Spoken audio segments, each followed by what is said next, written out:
Kātahi au, a waiata composed by Auntie Hurika Manawatu, acknowledging Aoraki Maunga. Kātahi o ka ki te ai aoraki e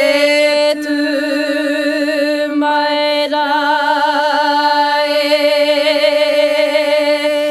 e ngaro ana koe i roto i te koau me te hukarere au e rahe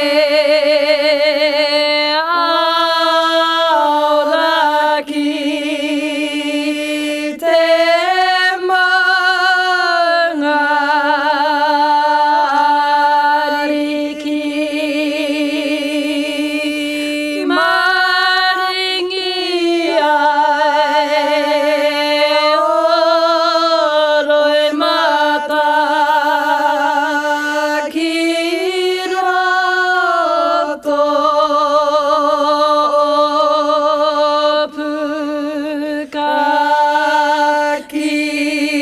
pukaki katahira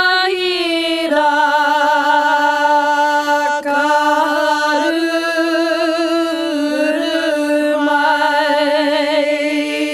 ki te awa o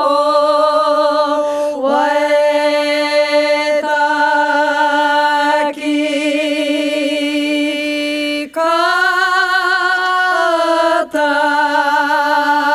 katati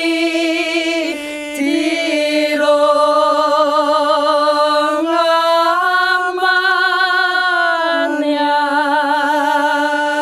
teka o waetaha mea mea katu ohuai me maunga